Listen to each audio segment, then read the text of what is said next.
नमस्कार, मैं हूं आरिश अजहर, आपके साथ जनहित में आपका स्वागत है। और जनहित में आज हम बहुत अहम खबर पर बात करने जा रहे हैं। जी हां, वह है अधर्म पर धर्म की जीत। दशहरा बुराइयों पर अच्छाई का पर्व है। दशहरा जहां रावण के पुतले का हर साल दहन होता है। दशहरा जो सिखाता है कि मर्यादा में रहकर जीना आसान है और मर्यादा से परे जाने पर विनाश निश्चित है। आज वही पर्व फिर एक बार आया है। दशहरे के दिन बच्चों और बड़ों का उत्साह देखने को बनता है। गांव, कस्बे हो या शहर, लोग झुंड बनाकर दशहरे का मेला देखने जाते हैं। मोहल्ले मोहल्ले रावण और पुतला दहन किया जाता है। दशहरा अथवा विजयदशमी को असत्य पर सत्य की जीत और बुराई पर अच्छाई की जीत का पर्व कहा जाता है। मगर कभी सोचा है कि इसका अर्थ क्या है? रामलीला में ही नहीं, जीवन के हर अंश में नायक और खलनायक, अच्छा आदमी और बुरा आदमी पाएंगे। सिनेमा, स्कूल, नौकरी, व्यापार, परिवार, देश, समाज और दुनिया, हर जगह दोनों तरह के लोग हैं। ऐसा लगता जरूर है कि दुनिया में बुरे आदमी की मौज रहती है, सोने की लंका उसी की है। मगर सच ये है कि या तो एक दिन उसका अंत होता है अथवा पोल खुल जाती है। इसलिए बच्चों और किशोरों के लिए ये जानना बेहद जरूरी है कि वे नायक कैसे बने और ऐसा क्या करें कि जीवन में उनकी जय जय हो, ना कि पुतला जलाया जाए। रावण के पुतले के साथ खुद अंदर बढ़ रहे रावण को आखिर कैसे मारा जाए? समाज में अपने आसपास फैली बुराइयां रूपी रावण का वध कैसे किया जाए, ये सवाल है। धर्म, जाति, पंथ, मजहब के नाम पर जहर घोलने वाले रावणों का वध कब होगा, ये सवाल है। हर साल अश्विन मास की शुक्ल पक्ष की दशमी तिथि पर दशहरा मनाया जाता है।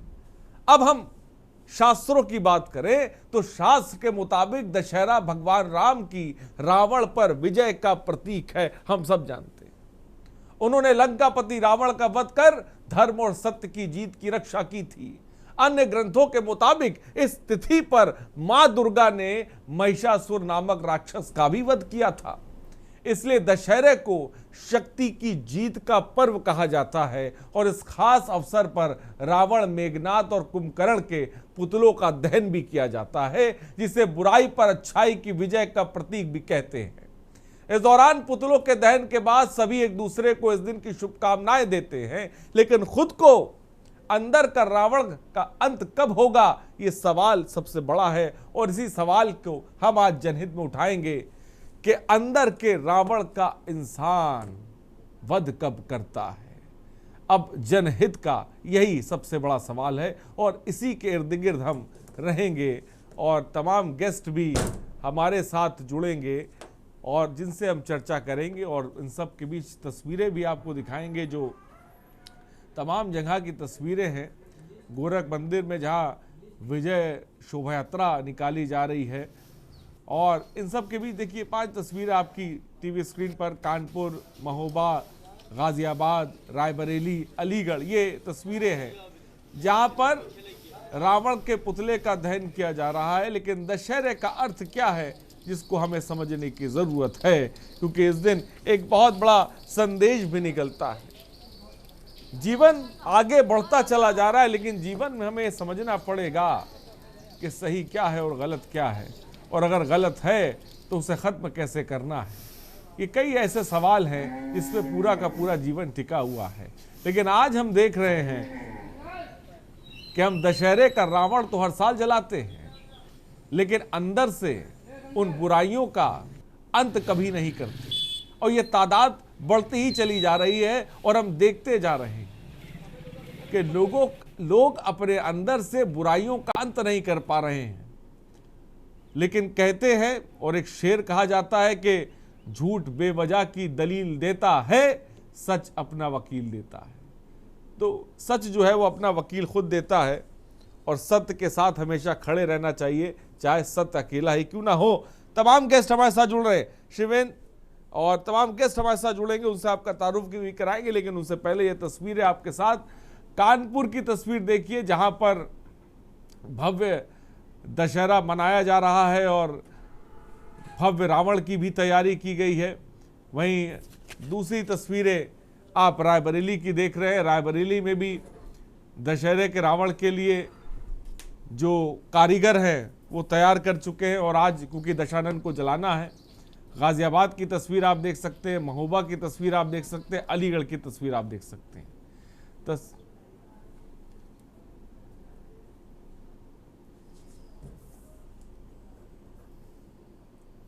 और हमारे साथ हमारे संवाददाता अयोध्या से शिवेंद्र द्विवेदी इस वक्त जुड़ गए हैं। सारिका गुप्ता हमारी संवाददाता हमारे साथ कानपुर से जुड़ रही हैं। विष्णुदास महंत है अयोध्या से, वो भी इस वक्त हमारे साथ जुड़ रहे हैं। बहुत बहुत स्वागत है विष्णुदास जी आपका भी। और सबसे पहले सीधे रुख करते हैं सारिका की तरफ। सारिका, आज दशहरा है, किस तरह का उत्साह देखने को मिल रहा है? लोगों से आपकी बात हुई होगी, वो क्या महसूस कर रहे हैं? देखिए, हम रावण भले ही जलाते हैं कागज का और लकड़ियों का, लेकिन जो सबसे बड़ा संदेश है कि वो जो अच्छाई की जीत वाला या वो सत्य की जीत वाला, क्या वो लोगों के दिलों तक पहुंचता है? उस बुराइयों का अंत करने के बारे में आज लोग सोचते हैं या नहीं सोचते हैं? बता दूं जहां पूरे देश भर में आज जो है विजयदशमी का पर्व मनाया जा रहा है और ऐसे में हर कोई रावण का अहंकार रूपी जो पुतला था उसका दहन करता है। लेकिन कानपुर एक ऐसी जगह है जहां पर रावण का दहन तो किया ही जाता है, लेकिन एकमात्र ऐसा मंदिर भी कानपुर शहर में रावण का है जो सिर्फ दशहरे वाले दिन ही खुलता है और लगभग 24 घंटे बाद इस मंदिर को बंद कर दिया जाता है। एकमात्र ऐसा मंदिर है रावण का जो शिवालय में स्थित है और यहाँ पर सैकड़ों जो सनातनी हैं वो यहाँ पर आते हैं, भगवान रावण की पूजा अर्चना करते हैं। कहा जाता है कि जो रावण था वो एक बहुत बड़ा विद्वान था, बहुत बड़े पंडित थे, कई वेदों का ज्ञान था, कई उनको काव्य रटे हुए थे, कई श्लोक उन्होंने भगवान शिव के करे थे और भगवान शिव को प्रसन्न भी किया था, तो काफी विद्वान थे वो। और ऐसे में अगर रावण की पूजा अर्चना करी जाती तो हर कोई उनसे ये मांगता भी है कि हर किसी को विद्या मिले। तो कानपुर में एकमात्र रावण का मंदिर है जो आज खुला हुआ है। और वहीं अगर बातचीत करी जाए कि रावण दहन किस तरीके से होता है, तो कानपुर शहर का जो परेड ग्राउंड है वहां पर रामलीला होती है सदियों से वहां पर। मैं सारिका आपके पास आऊंगा, सारिका आऊंगा। शिवेंद्र द्विवेदी अयोध्या से संवाददाता है और अयोध्या की जो भूमि है वो बहुत मायने रखती है। शिवेंद्र, अयोध्या की क्या तस्वीर अपनी निगाहों से आप देख रहे हैं? कैसा उत्साह देख रहे हैं, कैसी खुशी, कैसी उमंग देख रहे हैं? आज दशहरे का त्यौहार है और दशहरे के त्यौहार में लोग क्या महसूस कर रहे हैं, मैं चाहूँगा कि बताएं, क्योंकि आज आप भगवान राम की ज़मीन पर इस वक्त खड़े हुए हैं और मैं चाहूँगा कि एक बड़ा संदेश वहाँ से दिया जाए। क्या कहेंगे? अयोध्या की अगर बात की जाए तो जो अयोध्या है उसको लेकर के और ये जो रावण दहन का जो कार्यक्रम है, ये दोनों आपस में काफी ज्यादा एक दूसरे से संबंध रखते हैं, क्योंकि जब असत्य पर सत्य की जो विजय हुई है उसका प्रतीक भी कहीं ना कहीं दशहरे को देखा जाता है। ऐसे में जब रावण का वध प्रभु श्री राम, हमारे आराध्य प्रभु श्री राम करते हैं, तो उसी के बाद से ही अयोध्या में और पूरे देश में ही रावण दहन का ये जो कार्यक्रम है ये मनाया जाता है। तो इसको लेकर के अयोध्या में भी काफी खासा उत्साह देखा जा रहा है।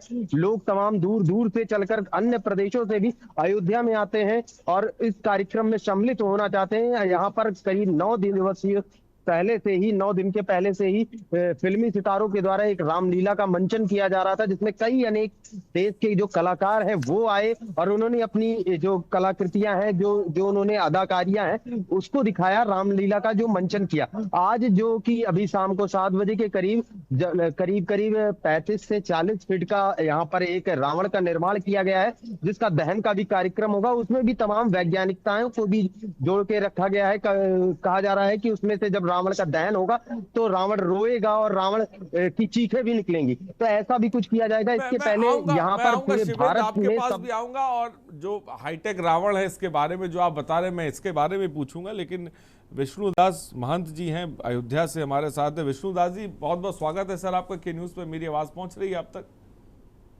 आवाज आ रही है? देखिए, हमने सांसारिक चीजों से तो समझ लिए आज के दिन के महत्व, लेकिन धार्मिक चीजों से मैं समझना चाहूंगा आज का दिन कितना महत्व है, उसके क्या मायने हैं, और मैं चाहूंगा कि आप इस पर थोड़ी सी रोशनी डालें। विजयदशमी के शुभ अवसर पर अयोध्या भगवान राम की नगरी से के न्यूज के सभी टीम को और सभी दर्शकों को जय श्री राम। अब विषय यह है कि रावण के विषय में बताया जाता है कि माँ नहीं मात पिता नहीं देवा और साधु संग करवा वही सेवा, जिनके यहाँ आचरण भवानी ते सब जाने वो निश्चर पापी। रावण उस राक्षस का नाम है। वाल्मीकि रामायण में उल्लेख है कि रावण राक्षस है और वो राक्षस जो साधु संतों को मार करके रथ लेता था, खून लेता था, मवाद लेता था, उस रावण का वध भगवान श्री राम कर रहे हैं। शास्त्रों में अगर बताया जाए तो शास्त्रों में उल्लेख है कि रावण सबके अंदर है। आज के समय में रावण कहाँ से लाओ, सब जगह रावण है। रावण का मतलब क्या होता है? जो आपका मन में गंदे विचार बुराइयां आता है वही रावण है।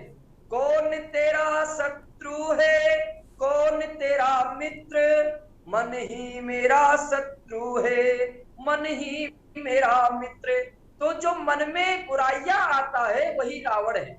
बड़ी अच्छी बात मान जी आपने कही, बड़ी अच्छी बात कही कि कौन मेरा शत्रु है, कौन मेरा मित्र, मन ही सब कुछ है। और मन पे ही इंसान को जब पूरी तरीके से कहते हैं कि वो अपने कंट्रोल करता है, तो वो जो रावण है, संसारिक रावण, उसको ख़त्म करता है। और हमारे साथ मनीष तिवारी, हमारे संवाददाता लखनऊ से जुड़े हुए। लखनऊ में मनीष, किस तरह की तैयारियां हैं और किस तरह की तस्वीर आप देख रहे हैं, किस तरह के मेले देखने को मिल रहे हैं और उसमें किस तरह की भीड़ लोगों की देखने को मिल रही है, ये भी बारे में थोड़ा बताएं।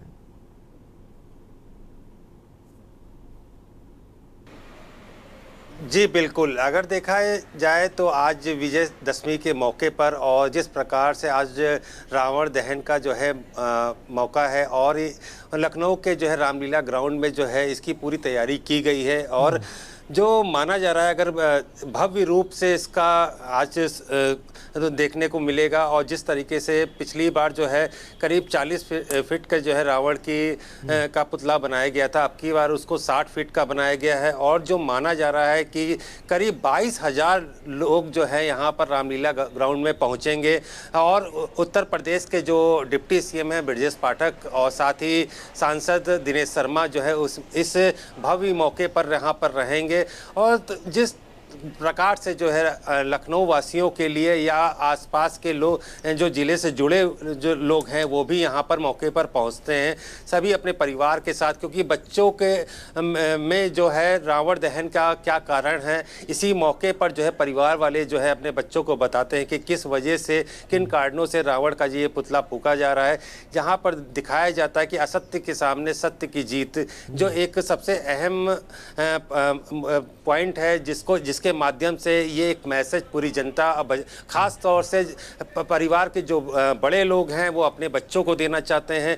और इसी पहलुओं को यहाँ पर लखनऊ में देखा जा सकता है। इसकी तैयारी पूरी रोक रहा हूँ आपको, रुद्रपुर से एक हमें खबर मिल रही है, मैं चाहूंगा दर्शकों को बता दूं जल्दी से। रुद्रपुर में रावण के पुतले जो है वो गिरे हैं, रावण मेघनाद कुंभकर्ण के पुतले गिरे हैं रुद्रपुर में। ये देखिए तस्वीरें, तेज हवा और बारिश ने तीनों पुतलों को गिरा दिया जिनको बड़ी मेहनत से खड़ा किया गया था और लंबे वक्त से कारीगर इस पे काम करते हैं। लेकिन देखिए ये ऐन वक्त दशहरे के मौके पर ये पुतले, मौसम जब बिगड़ता है और तेज जो हवा चलती है तो रावण का पुतला, फिर कुंभकर्ण का पुतला और फिर मेघनाद के, एक एक करके तीनों पुतले गिर जाते हैं। दशहरे में मौसम ने बड़ा खेल कर दिया, ऐसे कह सकते हैं। आयोजनकर्ताओं को मायूसी लगी है, तैयारियां ध्वस्त हुई हैं और तस्वीरें भी आप साफ तौर पे देख सकते हैं कि किस तरह से इतने विशालकाय रावण, इतने विशालकाय कुंभकर्ण जो बनाए गए थे महीनों की मेहनत से, और वो धराशाही हो जाते हैं। एक्सक्लूसिव तस्वीरें इस वक्त आपकी टीवी स्क्रीन पर ये हैं, आप देखिए किस तरह से रावण, ये देखिए ये मौसम का मिजाज है और कहते हैं कि कुदरत के आगे किसी की नहीं चलती है। मौसम का मिजाज है, हवा बहुत तेज चल रही थी, लिहाजा ये जो रावण के और मेघनाथ और कुंभकर्ण के जो पुतले हैं वो गिरने लग जाते हैं। और आप सोचिए कि इसके पीछे बड़ी मेहनत होती है, तमाम कारीगर महीनों से आके लगते हैं और फिर कहीं जाकर ये पुतले तैयार होते हैं। और एंड वक्त पर ऐसा हादसा होना एक बहुत बड़ी, जिसे कह सकते हैं कि मायूसी भी है। तो ये खबर आपके सामने और लगातार नंबर फ्लैश हो रहे हैं, आप कॉल कर सकते हैं, अपनी बात को रख सकते हैं। आज के दिन आप क्या सोचते हैं और बुराइयों का अंत कैसे करेंगे अपने अंदर, या मैं चाहूँगा कि कॉल करके अपनी बात को रखिए और बताइए, क्योंकि दशहरा एक बहुत बड़ा संदेश देता है जिसके बारे में हम बार बार जिक्र कर रहे हैं। असत्य पर सत्य की जीत और बुराई पर अच्छाई की जीत। लेकिन कैसे अपने भीतर से समाज बुराइयों को निकाल पाए, क्योंकि आज भी हम देख रहे हैं किसी के साथ रेप हो रहा है, आज भी हम देख रहे हैं कोई किसी को मौत के घाट उतार रहा है, आज हम देख रहे हैं कि जलन, और आज हम देख रहे हैं लोगों के अंदर ईर्ष्या, तमाम ऐसी बुराइयां हैं जो लोगों के अंदर हैं और उसको निकाल नहीं पा रहे हैं। आखिर वो इन चीज़ों से कैसे बाहर निकले, इसको समझने की कोशिश करेंगे। लेकिन सबके बीच ये तस्वीर आपके सामने, और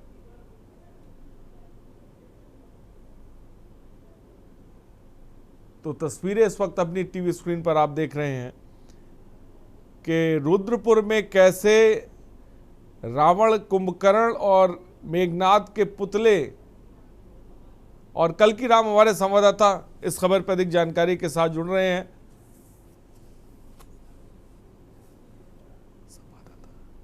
आलोक मल्होत्रा हमारे, अच्छा ठीक है, और भी गेस्ट हमारे साथ जुड़े। आलोक मल्होत्रा आरएसएस विचारक इस वक्त हमारे साथ हैं, बहुत बहुत स्वागत है आलोक जी आपका। कल की राम महाराज ज्योतिषाचार्य वो भी इस वक्त हमारे साथ जुड़ रहे हैं। कल की राम जी बहुत बहुत स्वागत है आपका, आप सबों का बहुत बहुत स्वागत है। और सीधे रुख करते हैं कल की राम महाराज जी की तरफ। कल की राम महाराज जी ज्योतिषाचार्य आप हैं और आज दशहरा है। अगर हम तारीखों के लिहाज से चीज़ों को समझने की कोशिश करें तो आज क्या करना चाहिए इंसान को, क्या नहीं करना चाहिए, इसके बारे में चाहूंगा थोड़ा सा बताएं। सर्वप्रथम जिस प्रकार दीपावली का पर्व मनाया जाता है उसी प्रकार उससे कम महत्वपूर्ण दशहरा नहीं है, क्योंकि आज ही से दीपावली महापर्व जो हमारे सनातनियों का एक सबसे प्रमुख पर्व है उसी को हम बढ़ते हैं। आज के दिन सर्वप्रथम हम अपने जीवन में संकल्प लें कि हम जो भी करेंगे अच्छा करेंगे, अपने धर्म के हित में करेंगे। और जहां तक आप पूछते कि हमें क्या करना चाहिए, आज से एक दीपक आप अपने मुख्य दरवाजे पर लगाना शुरू कर दें दीपावली तक, जी पारिवारिक परिवर्तन के लिए। हाँ, मैं चाहता हूं उसके बारे में बताएं। एक घर के बाहर दीपक लगाने से कितना फर्क आएगा इंसान के जीवन में, इसके बारे में चाहूंगा थोड़ा सा बताएं। सर्वप्रथम देखिए हमारा जो धर्म है वो, और जो हमारा पूरा राष्ट्र है, हमारी संस्कृति की मान्यताओं पर भी निर्भर है और उसी से आगे बढ़ा है। हम अपने जीवन में परिवर्तन, अगर नवरात्रि के आरंभ से ही कहा था कि यह नवरात्रि 10 दिनों की है, जीवन में पहली बार, मानव जीवन में पहली बार 10 दिन की नवरात्रि आई है। मैंने पत्रा देखा है और पांचांग देख रहा हूं। इस 10 दिन की नवरात्रि के आरंभ से पूर्व सनातनियों से आग्रह किया गया था कि यह नवरात्रि विशेषतया महादेवी की कृपा से आपको शक्ति अर्जित करने के लिए उपहार स्वरूप, वरदान के रूप में मिल रही है। आवश्यक है कि कलश स्थापन के साथ साथ भगवती के अष्ट, क्योंकि अष्टभुजा वाहिनी है, उनके 8 हाथों में शस्त्र है, तो किसी एक प्रिय शस्त्र की स्थापना करके शक्ति मंत्र का जप करें। अब आपके चैनल के माध्यम बता दूं कि लगभग 2.5 लाख सनातनी भाई बहनों ने इस नवरात्रि में घट स्थापना के साथ आप ही के चैनल से कलश स्थापना का समाचार दिया था। 2.5 लाख से अधिक लोगों ने शस्त्र की स्थापना की। और आज सुबह कल से ही बात हो रही है, मात्र उसको रखने से उनके पूरे परिवार में एक अद्भुत साहस का संचार हो रहा है। और वो अपने, उनके जो घर के सदस्य हैं, उन लोगों ने बताया कि गुरुजी हम दिन में 3 बार 4 बार स्थान पर जा करके महादेवी का दर्शन करते हैं। ठीक है, और जिस समय भगवती के ठीक प्रिय है, सत्य ठीक है। हमारी कल की राम दृष्टि महाराज पड़ती जी, है, मैं आपको रोकना हमारे चाहूंगा। अंदर एक गेस्ट हमारे साथ डायमंड यूसुफ पादरी साहब है, अध्यक्ष हैं पादरी समाज कल्याण के। बहुत बहुत स्वागत है सर आपका बहुत बहुत स्वागत है। और हमारे साथ आलोक मेहरोत्रा साहब भी जुड़े हुए। आलोक जी, आप दशहरे के पर्व को किस तरह से देखते हैं? एक बड़ा सवाल जो जहन में उठ रहा है, जिसको लेकर आज हम चर्चा भी कर रहे हैं। हर साल हम दशहरे के पर्व पर प्रतीकात्मक तौर पर रावण का दहन करते हैं, लेकिन बुराइयों का दहन समाज क्यों नहीं कर पा रहा है? बुराइयों का दहन जो है समाज क्यों नहीं कर पा रहा है? इसके पीछे आपको बड़ी वजह क्या नजर आती है, आलोक जी?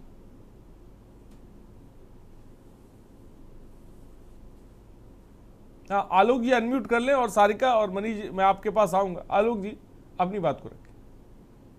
मेरा हिंदू समाज एक बहुत बड़ा समाज है। इसके अंदर में विभिन्न प्रकार के विचारधारा वाले व्यक्ति यहाँ पे रहते हैं जी। अब सबसे बड़ी बात ये हो जाती है ना कहीं ठीक है कि स्वाभाविक रूप से हम लोगों में कमियां होती हैं, लेकिन आगे आने वाले समय में कमियां दूर होंगी। पहले कुछ कमियां थी, लोगों में कम हुई, अब और कम होंगी। हम ये नहीं कह सकते हैं कि लोगों में कमियां नहीं।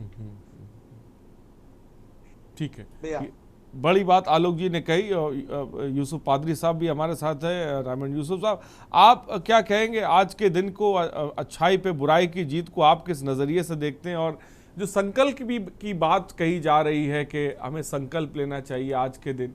देखिए, एक अच्छा बेहतर समाज से ही हर कोई निकल के आता है, चाहे वो आर्मी का शख्स हो, चाहे वो मीडिया कर्मी हो, चाहे वो कोई भी हो, वो एक समाज से ही निकल के आता है। और समाज अच्छा नहीं है तो फिर हमारा सिस्टम भी बेहतर नहीं हो सकता है। तो समाज को अच्छा होना ये सबसे पहले है, क्योंकि उसी समाज से हर कोई बाहर निकल कर आ रहा है। किस तरह से देखते हैं आप, यूसुफ साहब? सबसे पहले तो मैं भारत देश के संपूर्ण देश के वासियों को विजयदशमी की बहुत बहुत शुभकामनाएं देता हूँ। और आज का दिन वाकई एक विशेष दिन हम सबके लिए हो जाता है। मेरी आवाज आ रही है? आपकी आवाज आ रही, बोले। ओके, तो मैंने जैसा बताया कि आज का दिन एक बहुत विशेष दिन है, एक विशेष संदेश के साथ है। इसको किसी धर्म से हम नहीं देख सकते, क्योंकि ये जो आज का पर्व है इसको हम विजयदशमी के रूप में जानते हैं, दशहरे के रूप में जानते हैं। और इसका जो संदेश है जो बाहर निकल के आता है कि बुराई पे एक सत्य की जीत हुई है। तो सबसे पहले कि जैसा कि आपने कहा कि ये जो पर्व हमारे यहाँ होते हैं, इन पर्व के बावजूद भी जो हम लोग जिस माहौल में रहते हैं, समाज में रहते हैं, लोगों में बुराइयां हैं। तो सबसे पहले तो हमें ये जानने की जरूरत है कि जो हम इंसान हैं, हमें बुराइयां एक स्वाभाविक हैं, क्योंकि दुनिया में कोई भी इंसान परफेक्ट सिद्ध तो नहीं है। सबके अंदर अलग अलग तरीके से अलग अलग नाम की बुराइयां हो सकती है, बुराइयां हम पे है। लेकिन अगर हम अपने देश को देखें कि हमारे देश में जिस प्रकार से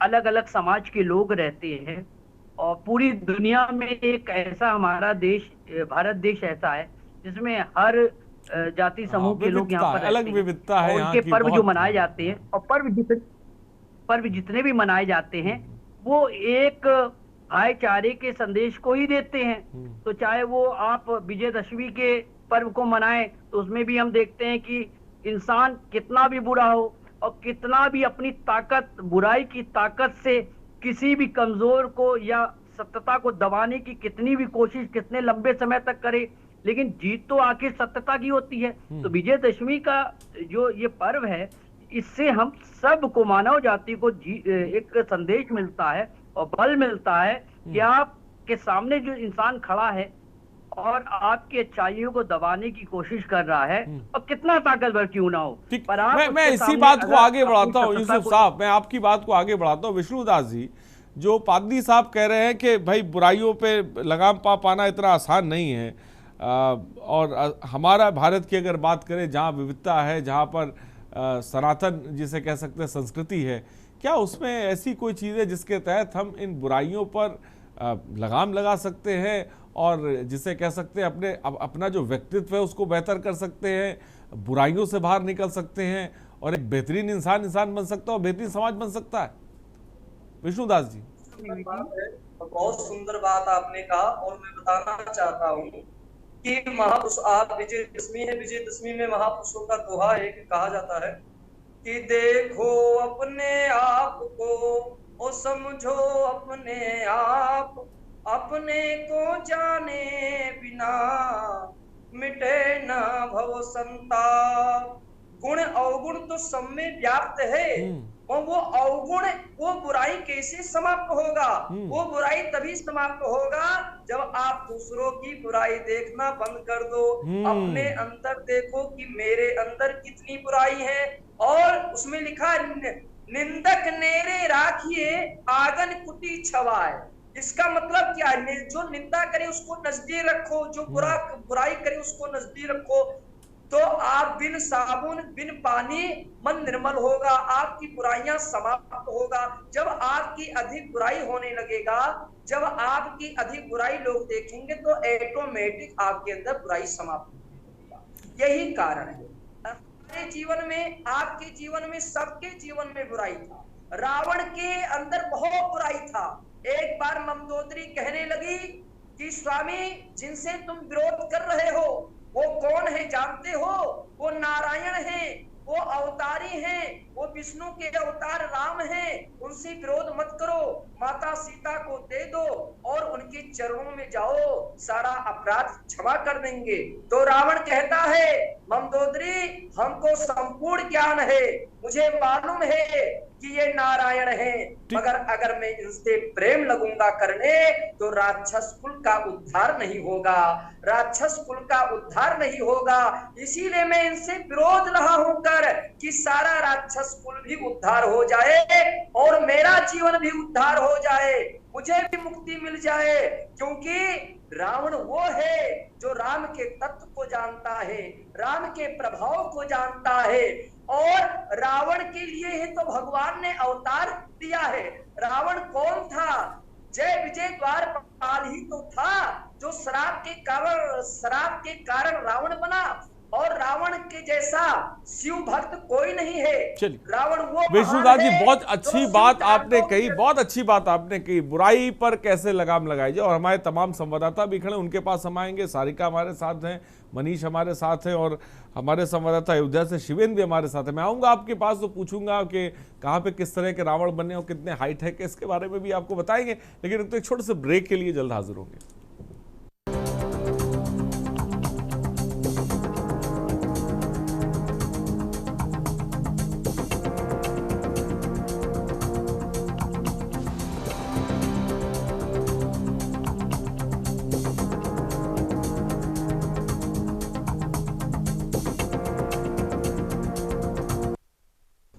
दशहरे पर आज हम बात करें धर्म अधर्म पर धर्म की जीत। इस बीच आपको सीधे गोरखपुर लेके चल रहे हैं, जहां पर शोभा यात्रा निकाली जा रही है। विजय शोभा यात्रा निकाली जा रही है। गोरक्षपीठ की ये पारंपरिक यात्रा है जो हर साल निकाली जाती है, और जिसमें मुख्यमंत्री योगी आदित्यनाथ खुद मौजूद हैं, और तस्वीरों में साफ तौर पर आप देख सकते हैं उनको मोबाइल में कैद करने के लिए बड़ी तादाद में देखिए लोग भी मौजूद हैं। पुलिस प्रशासन है, इन सबके बीच आप देखिए जो पारंपरिक शोभा यात्रा है उसमें सीएम योगी आदित्यनाथ शिरकत कर रहे हैं, हाथ हिला के सबका स्वागत कर रहे हैं, और गाड़ी में जो रथनुमा ये गाड़ी है उसमें वो सवार है। और क्योंकि ये जो विजय शोभा यात्रा है ये हर साल निकाली जाती है दशहरे पर, और इसमें मुख्यमंत्री योगी आदित्यनाथ शिरकत करते हैं।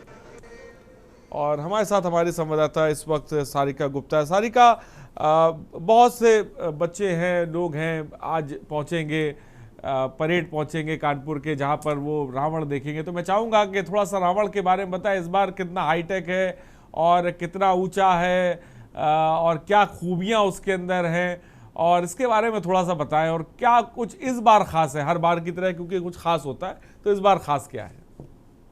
बिल्कुल आरिश, मैं अपने दर्शकों को बता दूं कि कानपुर की जो रामलीला होती है परेड की, वो बहुत ही विश्व विख्यात है सदियों से, क्योंकि रामलीला का मंचन किया जाता है। बाकायदे 15 दिन पहले रामलीला शुरू कर दी जाती है।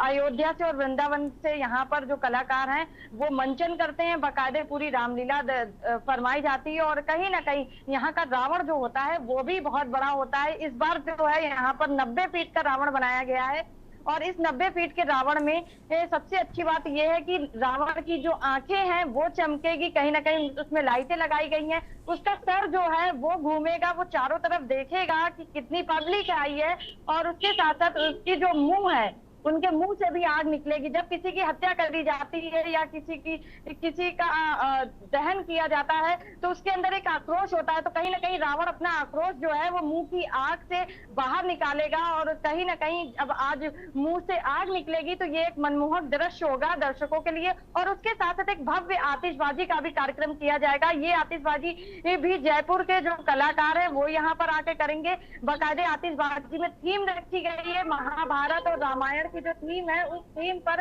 ये आतिशबाजी करी जाएगी। कहीं ना कहीं जब पुतला दहन होगा उससे कुछ देर पहले जब रावण का अंत किया जाएगा, प्रभु श्री राम रावण का अंत करेंगे, उसके बाद ये आतिशबाजी होगी और पूरा आकाश जो है इस आतिशबाजी में खुद रामायण की जो थीम है उसका साक्षी बनेगा। तो कानपुर में भव्य तैयारियां कर ली गई हैं। भव्य तैयारियां कानपुर में की गई। सारिका, थोड़ा वक्त की कमी है फिलहाल। बहुत बहुत शुक्रिया सारिका जुड़ने के लिए। और हमारे साथ मनीष हमारे साथ है। मनीष, कानपुर के रावण के बारे में हमने देखा कि मुख से आग फेंकेगा और रावण की गर्दन घूमेगी। लखनऊ में जहां सबसे बड़ी रामलीला होती है उसके बारे में बताएं, और क्या खास इस बार है देखने को मिलेगा रावण दहन के दौरान, वो भी मैं चाहूंगा थोड़ा सा बताएं लोगों के लिए। हाँ मनीष। जी बिल्कुल, जिस प्रकार से आज जो है रामलीला ग्राउंड में भव्य तैयारी की गई है, भव्य तैयारी के में ये देखा जा सकता है कि रावण का जो पुतला है वो करीब 60 फीट का पुतला बनाया गया है। और अगर यहाँ पर अहम बात क्या है कि सबसे बड़ी बात 22,000 लोग यहाँ पर रामलीला ग्राउंड में पहुँचेंगे, और उनकी सुरक्षा को लेकर के सुरक्षा की बात करना भी बहुत ज़रूरी है, क्योंकि आम आदमी, छोटे बच्चे, महिलाएं, बुजुर्ग सभी लोग उस रामलीला ग्राउंड में होंगे, तो उनकी सुरक्षा को लेकर के पूरा ध्यान रखा गया है। किसी प्रकार की कोई अप्रिय घटना ना हो, इसको लेकर के हर चप्पे चप्पे पर वहाँ पर पुलिसकर्मी सादी वर्दी में भी रहेंगे। टीमें अलग अलग गठित की गई हैं जिससे किसी प्रकार की कोई भी अप्रिय घटना ना हो सके। अगर वहाँ पर जिस प्रकार से पटाखे भी दगाए जाएंगे, वहाँ आतिशबाजियाँ भी होंगी और इतनी बड़ी संख्या में जनता होगी, हर एक पहलू को ध्यान में रखते हुए फायर ब्रिगेड के कई गाड़ियों का हर जगह व्यवस्था चाक चौबंद की गई है, जैसा कि मनीष बता रहे। बहुत बहुत शुक्रिया मनीष हमसे जुड़ने के लिए। शिवेंद्र त्रिवेदी अयोध्या से हमारे साथ हैं। शिवेंद्र, अयोध्या में क्या खास रहने वाला है? तमाम जगहों पर रामलीला होती है और रावण जलते हैं, लेकिन सबसे बेहतरीन अच्छी रामलीला कहाँ की होती है मैं चाहूँगा। और शिवेंद्र ये भी बताइए, रावण में क्या खासियत है देखने को मिलेगी इस बार? शायद मुझे लग रहा है कि शिवेंद्र से हमारा संपर्क टूट गया। फिलहाल बहुत बहुत शुक्रिया शिवेंद्र हमसे जुड़ने के लिए। सारिका बहुत बहुत शुक्रिया। मनीष आपका बहुत बहुत शुक्रिया। लेकिन इस बीच हमारे साथ विष्णु महंत जी भी जुड़े हुए हैं, कल की राम महाराज जी भी जुड़े हुए हैं, जिनसे हम बात कर रहे हैं अच्छाई पे बुराई की, जो सबसे बड़ा विषय है। तो सीधे विष्णुदास जी आप अपनी बात को पूरा करें। विष्णुदास जी। हाँ, मेरे जी आवाज आ रही है? जी आपकी आवाज आ रही है, बोलिए सर। हाँ, मेरा कहने का मतलब ये था कि जब तक आप अपनी बुराई नहीं देखेंगे तब तक आपका बुराई समाप्त नहीं होगा। मेरे कहने का मतलब था कि रावण जो था बहुत बड़ा ज्ञानी था, और रावण ने कहा कि मंदोदरी हमको मालूम है कि ये प्रभु हैं, ये राम के अवतार हैं, ये तीनों लोक के मालिक हैं, मगर अगर इनसे विरोध नहीं होगा, इनसे विरोध अगर हम नहीं करेंगे तो राक्षस कुल कैसे उद्धार होगा, कैसे मुक्ति होगा। इसीलिए रावण ने स्वयं भगवान से बैर किया। शास्त्रों में उल्लेख है कि ईश्वर तो सब कुछ बनना चाहता है, ईश्वर को मित्र बना लो, ईश्वर को स्वामी बना लो, ईश्वर को शत्रु बना लो, ईश्वर को बालक बना लो, सब कुछ बनना चाहता। आप बनाना तो चाहें, आप तो रिश्ता तो जोड़ना चाहें, मगर रावण ने तो रिश्ता जोड़ा, और रावण ने एक ऐसा रिश्ता जोड़ा है कि जब जब विजयदशमी आता है तब रावण की मुक्ति होती है। रावण का नाम अमर है। हम लोग सुंदरकांड का पाठ करते हैं, उसमें भी रावण की चरित्र आता है। रामचरितमानस का पाठ करते हैं, उसमें भी रावण का चरित्र आता है। कहने का मतलब राम से रावण है और रावण से राम है। ये राम और रावण से ही पूरे चरित्र और पूरी लीला हुआ है। रावण वो महान है जिन्होंने शिव तांडव की रचना की। रावण ने शिव जी का दर्शन किए और रावण को शास्त्रों में महान भी बोला जाता है। अब रावण के व्यवहार, रावण के राक्षस रूपी संस्कार के कारण उसको राक्षस कहा गया। ठीक, नहीं अब मैं आता हूँ विष्णुदास जी, बहुत अच्छी बात। आलोक जी, क्या आपको लगता है कि समाज मौजूदा वक्त में जहाँ पे हमारे पास इतनी बेहतरीन परंपराएं हैं, इतनी बेहतरीन संस्कृति है, हमारे साथ सनातन है, उसके बावजूद भी हम ये देख रहे हैं कि आपको समाज बढ़ता हुआ कहीं ना कहीं नजर आ रहा है? लोग एक दूसरे के तीर त्योहारों में अब हम देख रहे हैं कि आने जाने से थोड़ा सा इत्तेफाक कर रहे हैं, दूर हट रहे हैं। क्या कुछ समाज में आपको इस तरह की चीजें दिखाई पड़ रही हैं या नहीं, आलोक जी? भैया, समाज तो हमेशा आज से नहीं, पुरातन काल से अगर देखा जाए तो समाज हमेशा बटा।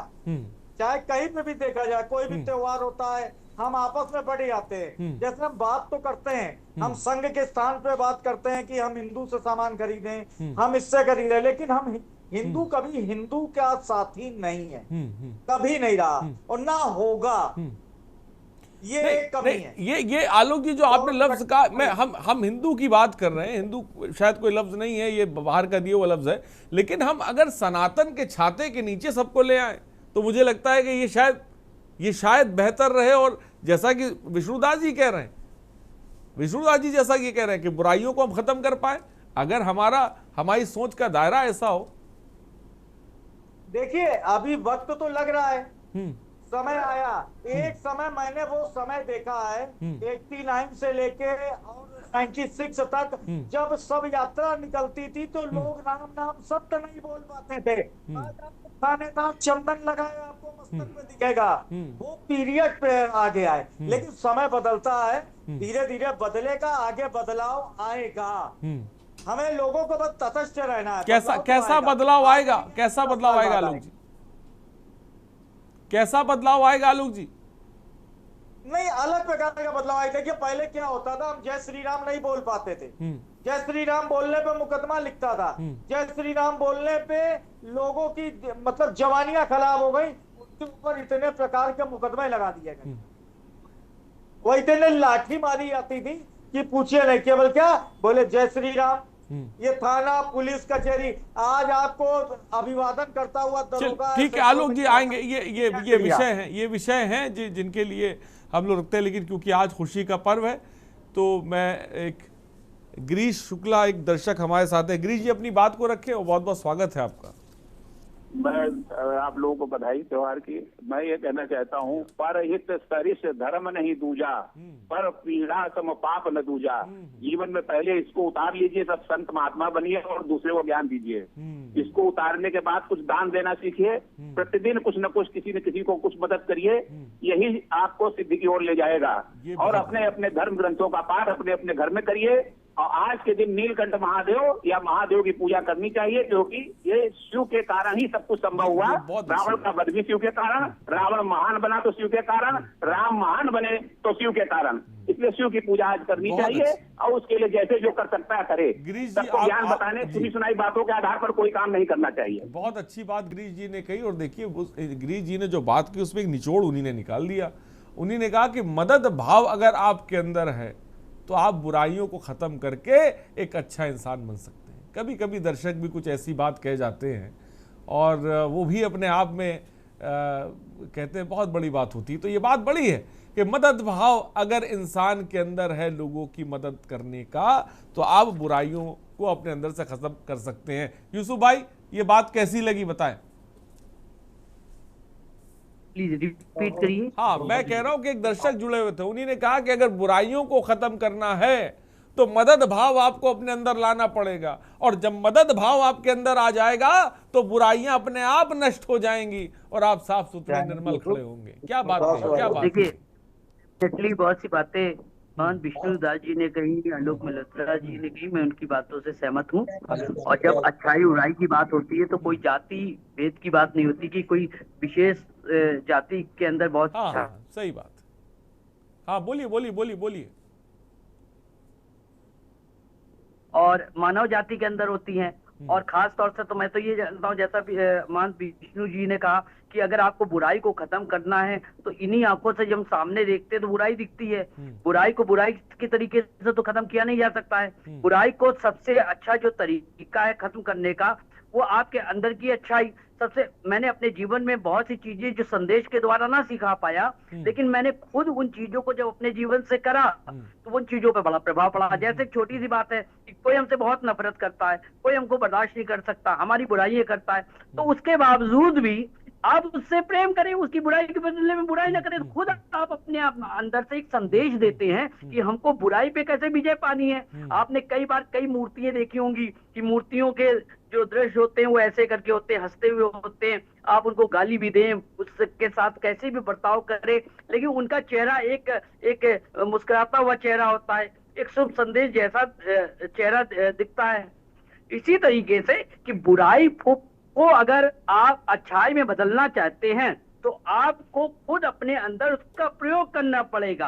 और जब आप अपने अंदर से बुराई के बदले में बुराई नहीं करते हैं तो समाज के अंदर एक बेहतर संदेश देते हैं। देखिए, भारत देश की खूबसूरती क्या है? भारत देश की खूबसूरती यही है कि दुनिया में इतने मुल्क हैं, लेकिन बुराई और अच्छाई संस्कारों की अगर बात होती है तो भारत देश से अच्छे संस्कार दुनिया में किसी भी मुल्क में नहीं पाए जाते हैं। और उसका सबसे बड़ा कारण यह है कि हम जितने जाति के लोग, 7-8 जाति के लोग जो भारत देश में पाए जाते हैं, उन सब के जो पर्व होते हैं वो एक भाईचारे के संदेश को देते हैं। चाहे वो आप विजयदशमी का पर्व देख लीजिए, हमारे क्रिसमस का पर्व देख लीजिए, आप देख लीजिए ईद का पर्व देख लीजिए, हमारे सिख भाइयों के पर्व देख लीजिए। कोई भी पर्व जो होता है जब हम मनाते हैं तो उसका जो है एक संदेश आपस में भाईचारे को बढ़ावा देता है।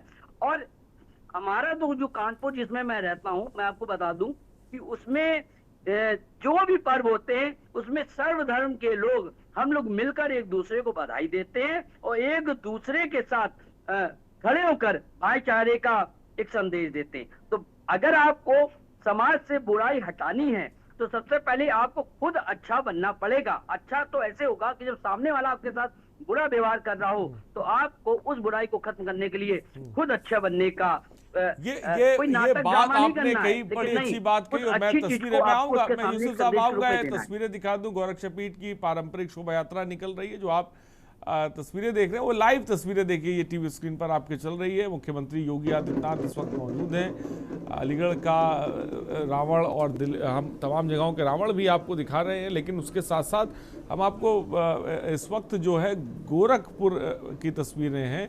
और गोरखपुर में मुख्यमंत्री योगी आदित्यनाथ साफ तौर पे पहुंचे हुए हैं और शोभा यात्रा में वो शिरकत कर रहे हैं। गोरक्षपीठ पहुंचे हुए हैं और आप तस्वीरें देख सकते हैं किस अंदाज में है। हमेशा की तरह वो गोरखपुर पहुंचते हैं और पूजा अर्चना करते हैं, और वो तस्वीरें आप भी साफ तौर पे देख रहे हैं, क्योंकि आज का दिन बहुत अहम है और एक संदेश देने की कोशिश मुख्यमंत्री योगी आदित्यनाथ आज कर रहे हैं। जो संदेश हर गली मोहल्ले में, हर गांव में देने की कोशिश एक प्रतीकात्मक तौर पे रावण को जलाकर की जाती है।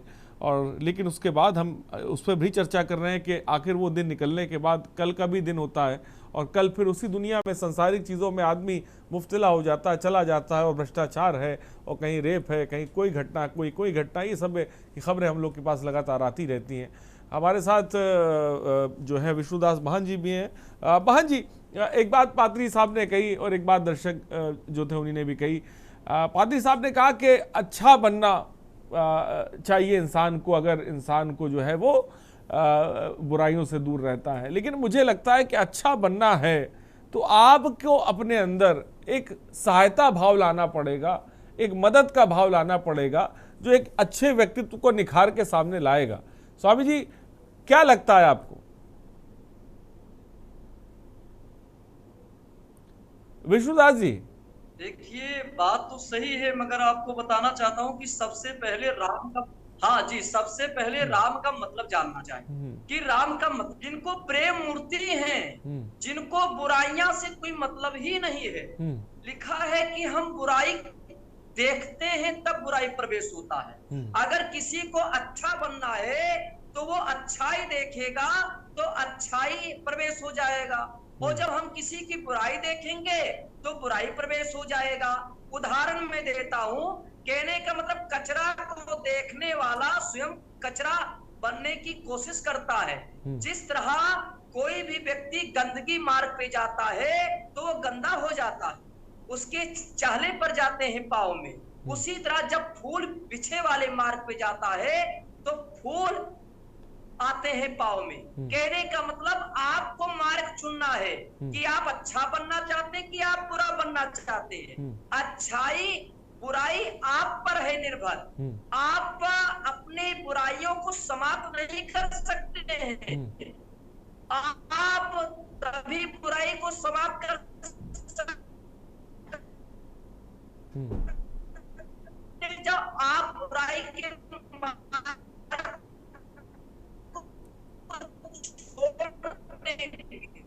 ठीक है। शायद महान साहब की आवाज हम तक नहीं आ रही। आलोक जी, जो बात महान जी कह रहे हैं उसी बात को आगे बढ़ाते हैं। बहुत तीर त्योहार हैं, भाईचारे की तमाम बातें हैं, और चाहे ईसाई हो, मुसलमान हो, हिंदू हो, हमारी एक विरासत है। लेकिन उन सब के बीच अगर हम एक चीज़ देखें तो प्रतीकात्मक त्योहारों के दूसरे दिन ही हम देखते हैं कि इंसान जो है वो उसी दुनिया में आ जाता है और वही सब करना शुरू कर देता है। 15 अगस्त के बाद हम देखते हैं तो सिस्टम जो चला आ रहा है वो सिस्टम चलना शुरू हो जाता है, चाहे घूसखोरी हो, भ्रष्टाचार हो, तमाम चीज़ें हो। एक दिन ऐसा होता है जिस दिन शायद आदमी, मुझे लगता है, अपने आप को बदल ले और दूसरे दिन से वो उसी पायदान पर जाकर खड़ा हो जाता है। तो क्या ये बड़ा मुश्किल है बदलना समाज को, और समाज को बदलने के लिए किस तरह का काम करना पड़ेगा, इसके बारे में चाहूंगा थोड़ा सा बताइए। नहीं, मैं मान साहब आता हूं। आलोक जी से मेरा सवाल है। आलोक जी आरएसएस प्रचारक आलोक जी, मेरी बात आप तक पहुंच रही है? जी हाँ, बताएं। हाँ, मेरा सवाल अगर आप तक पहुंचा हो तो जवाब दें, या मैं दोहरा दूं? एक बात फिर से बता दे सर। मेरा सवाल, मेरा कहने का मतलब ये है कि तमाम हमारे यहाँ त्यौहार, एक सनातन की पूरी संस्कृति है, बहुत कुछ है समझने के लिए, देखने के लिए, ज्ञान है, बहुत कुछ है। लेकिन उसके बावजूद भी प्रतीकात्मक जितने भी त्यौहार हैं, चाहे वो कहीं पर भी हो, एक दिन तो आदमी सुधरता है, दूसरे दिन से वही ढर्रा चालू हो जाता है। और हम देखते हैं कि वो बड़ा बदलाव जिसकी उम्मीद हम लोग आप बैठ के चर्चा कर रहे हैं वो नहीं देखने को मिलता है। क्या इसको बदला जा सकता है या सिर्फ चीजें प्रतीकात्मक ही रह जाएंगी? नहीं, हम आपकी इस बात का खंडन कर रहे हैं, क्योंकि हिंदू धर्म में कोई भी त्योहार प्रतीकात्मक नहीं है। हमारा त्योहार मतलब देखिए, हमारे यहाँ पितर पक्ष से चला, मैंने पितरों को पूजा 15 दिन, उसके बाद में 10 दिन माता का पूजन किया, उसके बाद में हम दशहरा मना रहे हैं 20 दिन तक। हम तो ये कहाँ प्रतीकात्मक है? प्रतिदिन हमारे यहाँ त्योहार है, प्रतीकात्मक कुछ है ही नहीं। बदलाव की जो बात आलोक जी हो रही है, हम अगर दशहरा आज मना रहे हैं, हम अगर सत्य की जीत की बात कर रहे हैं, हम अगर ये कह रहे हैं, हम कह रहे हैं बदलाव समाज में कितना उसका आ रहा। सवाल ये है, पुतले में आगी लग, क्या वो संदेश लोगों तक पहुंच रहा है? वोट से लगाई जाती जी। और कितना बदलाव आ जाएगा भाई? नहीं, आपकी आवाज नहीं है, मैं चाहे एक बार फिर से दोहराइए, आपकी आवाज नहीं आ पाई। अजय जी, हाँ, एक बार फिर से दोहराइए, आपकी आवाज उस समय नहीं आई।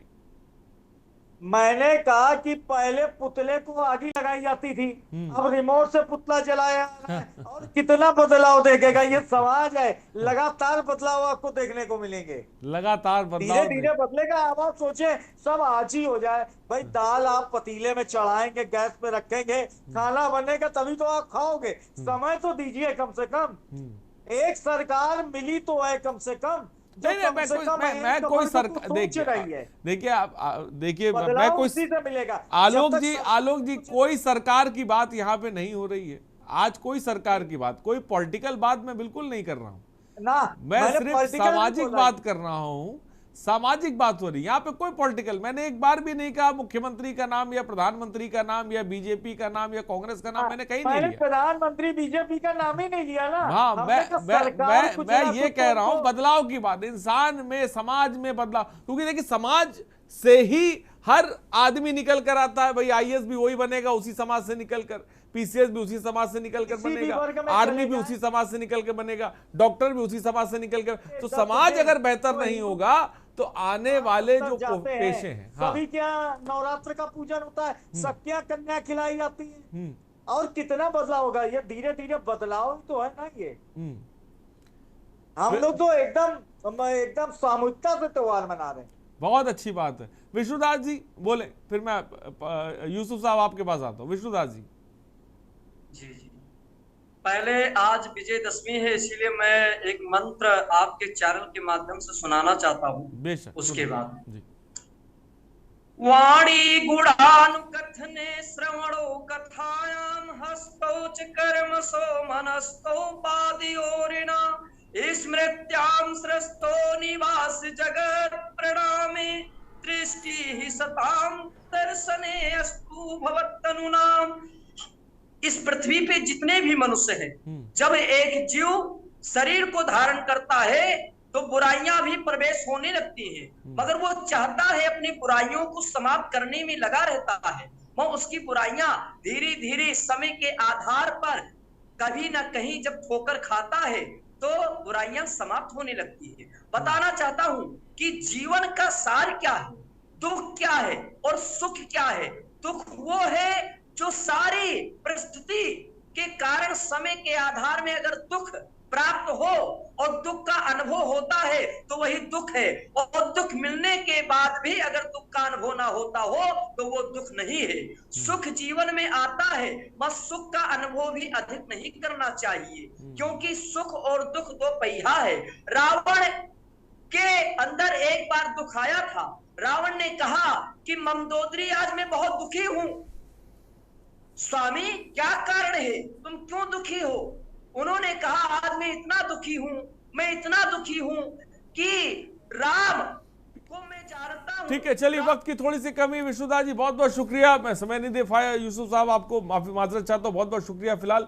और आलोक जी आपका ही बहुत बहुत शुक्रिया। और सीधे आपको उत्तराखंड लेके चलते हैं, जहां पर सीएम धामी संबोधित कर रहे हैं। की प्रेरणा से शिव के धाम पर मिले थे, उन शब्दों को चरितार्थ करते हुए आने वाले 10 वर्ष हर दिन में उत्तराखंड के होंगे, उत्तराखंड की उन्नति के होंगे, उत्तराखंड की गति के होंगे, उत्तराखंड की प्रगति के होंगे, उत्तराखंड हिंदुस्तान का श्रेष्ठ राज्य बने, ये संकल्प लेकर आज हम सब यहीं से जाएंगे। एक बार फिर से आप सभी को मैं, हमारे यहाँ पर कैबिनेट मंत्री गणेश जोशी जी हैं, आदरणीय खजानदार जी, आदरणीय सविता कपूर जी, हमारे रामा साहब, सुनील जी, हमारे श्याम जी, लालचंद जी और विशाल जी और विश्वास डावर जी समेत हमारे अनेक महानुभाव, पुनीत जी से लेकर मंच पर संतोष नागपाल जी, जो बड़े धूमधाम से, और बन्नू दशहरा कमेटी, मैं उनका विशेष रूप से बहुत आभार व्यक्त करता हूं कि प्रत्येक वर्ष बहुत धूमधाम से यहाँ पर आप सब लोगों के लिए, हम सब लोगों के लिए शानदार दशहरा पर्व और रावण दहन का कार्यक्रम आयोजित करते हैं। मैं उन सभी को अपनी बधाई देता हूं और आप सब लोगों को शुभकामनाएं देता हूं, बधाई देता हूं कि आपके घरों में भगवान राम की कृपा से हर प्रकार का मंगल हो, हम सब आगे बढ़े। आप सबके उज्जवल भविष्य की भी कामना करता हूं।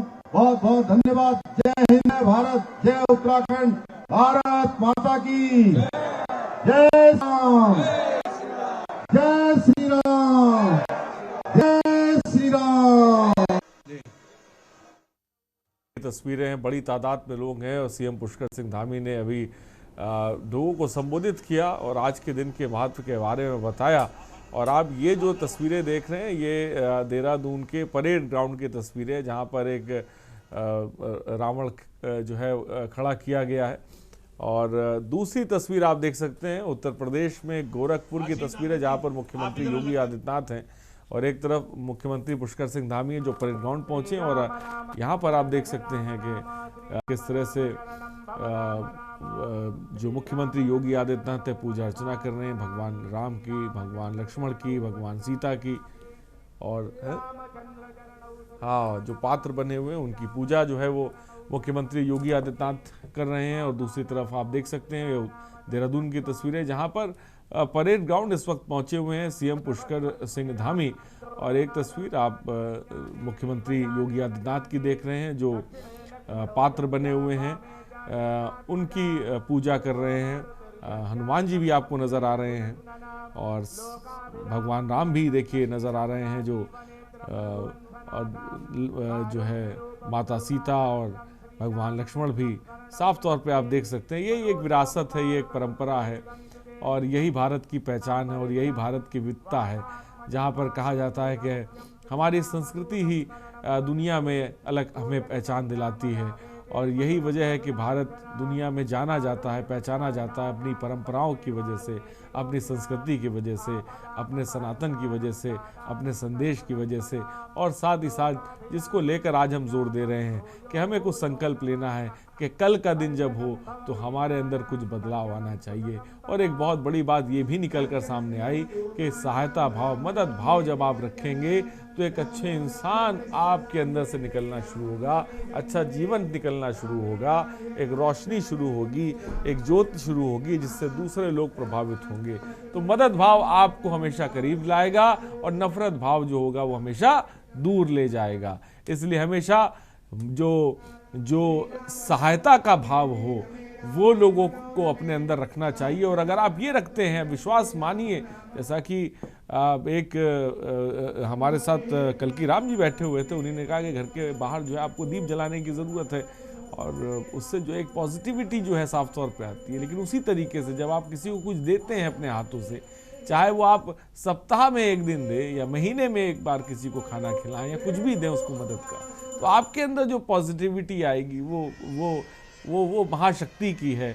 और आज उसी महाशक्ति को बारे में अलग अलग रूपों से, अलग अलग तरह से, अलग अलग जगह पर लोग पूज रहे हैं, लोग मान रहे हैं। और दो तस्वीरें आपके सामने हैं जहां पर गोरखपुर से सीएम योगी आदित्यनाथ आप देख सकते हैं पूजा कर रहे हैं और देहरादून से सीएम पुष्कर सिंह धामी। तो चलिए आज की खास पेशकश में इतना ही, बने रहिए हमारे साथ। नमस्कार।